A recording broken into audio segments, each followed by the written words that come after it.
So you want to run a sport event that just doesn't happen. You want it to actually be successful. Well, today you're in luck.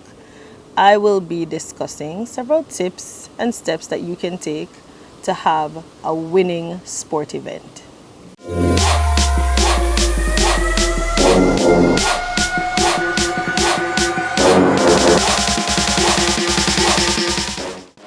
Welcome to the Management Huddle, your playbook for leveling up in sport management. Welcome back to the Management Huddle. I'm Fiona, sport management specialist and university lecturer, and today we'll be diving into one of the most critical skills for any sport manager. So here's the truth about planning a sport event. If it is poorly planned, you may leave a lot of people frustrated, and not only that, you'll probably damage your reputation in the process. But if you do have a successful event, you'll have the buy-in of sponsors, supporters, and of course, it bodes well for future events that you will keep. So you've decided to host an event. So step one, the first thing you want to do is set clear objectives. So you want to ask yourself, why are we hosting this event? Is it to raise money, bring awareness to, talents within a space? Is it to, encourage community engagement? Whatever the reason is, this will become what your goal and objectives are. So once you've identified that, you'd want to put that down in a document so that you have it to help you stay accountable. This will help to guide your entire events planning process. So as you go through the different steps, you want to always ensure that whatever decisions you're taking is going to help you to achieve your goals and objectives that you would have set. One thing I encourage my students to do when it comes to sport event planning is to document. And one way to do that is an events planning journal. And a lot of these exist online that helps you to, kind of stay accountable and jot down things that you need to jot down so you can remember what it is that you need to achieve within, whatever timeline. So you've decided on your goals and objectives. So now we're at step 2. For step 2, you want to be building out a team and assigning roles. And this is important because no one person can achieve success in a sport event. Well, depending on the type of sport event.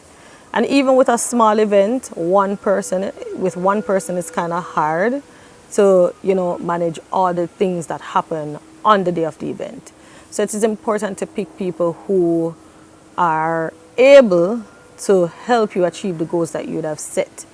So you want to be assigning people to like marketing, finance, sponsorship, logistics, and the list could go on and on based on what your event is about.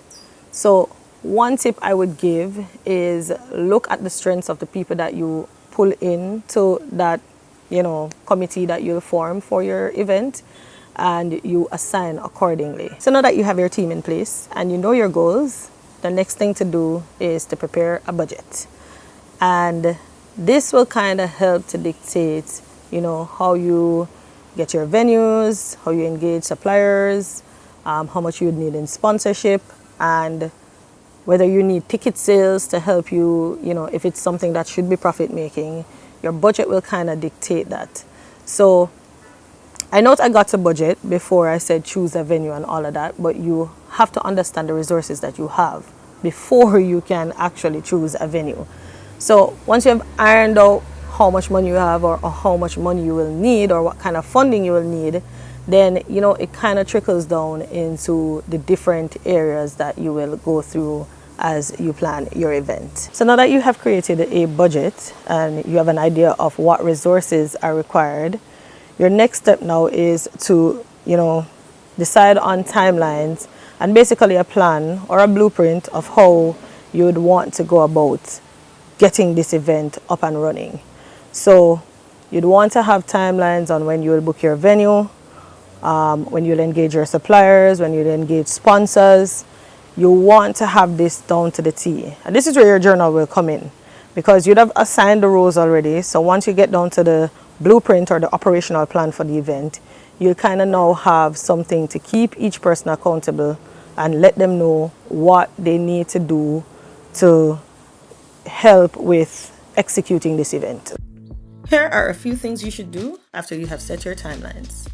So the first thing you want to do is create a meeting schedule for you and your team. And depending on the period of planning, I like to use 6 months because it allows me to make any changes that I need to. And with that, I would start with monthly meetings and then I go to weekly meetings as it gets closer to the event. You also want to ensure that you choose a venue early, and this includes doing a walkthrough of whichever venues that you're looking at to ensure that whatever you're aiming to achieve for your event can be done in the space that is chosen. You want to also reach out to your sponsors early. It is good to know what you're getting, whether in cash or kind, from an early stage so that you can make the necessary arrangements for the other stuff that you will need. You definitely want to engage your suppliers early. You want to ensure that you procure any items that you need, whether it be equipment or services, at least several weeks before your event. And last but not least, you want to send out some save the dates for your event. Of course, you want people to know that you're keeping this sport event, so you want to include the event name and the possible date. Of course, you may not know the time or the venue at this point, but it's important to get the information out there so you can get the support that you need on the day. So with all that said, the final step in the process, of course, you'll be doing all the work, you'll be meeting with your team, you have your budget in place, your timelines. Your next step would be to market your event. Because of course, you don't want to be planning this event and then you don't market it and then you don't get the support or buy-in from, spectators. A lot of people lean on social media to, market their events nowadays, and it's a good way to get it out there, sometimes free, and, you get buy-in from different people who may share it and pass it on. But depending on your budget, you can decide how you want to market your event, whether you want to go print media or you want to go television, billboards, you name it. The sky's the limit. You can do anything you want to do. These are some steps that you can take, and I encourage anyone planning a sport event, as always, you want to be documenting as much as possible, because what that does is to help you stay accountable, one, but two, when that event is done, you can always go back and look at what areas you could improve on, what went well, what didn't, and you can adjust accordingly. This is now your blueprint for any events that you would have going forward, especially if you're going to do this event again that you're planning. Having that document can help to guide the process, because guess what? Come the next year that you decide to have this event, you won't have to be going through all of this again. All you have to do is pull this document, get your team together. You already know the timelines, what worked, what didn't, make the adjustments. You have a blueprint. A few quick pro tips when planning a sport event. You want to ensure that you do a venue walkthrough at least 2 to 3 times before the scheduled date of the event. You want to ensure that you build good relationships with your suppliers, because this will help you in future events. And last but not least, ensure that you conduct a post-event review, whether with your team or with spectators, if you can get them, so that can help you to build on future events.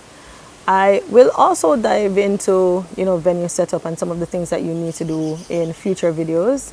I want to pack everything here, so the next video may cover a bit of budgeting and some of, that venue layout kind of style thing. So we'll stay on the topic of event management, or how to have a winning event. And if there's anything that you'd want me to speak on, of course, you can drop it in the comment below. As always, thanks for watching, and see you in the next video.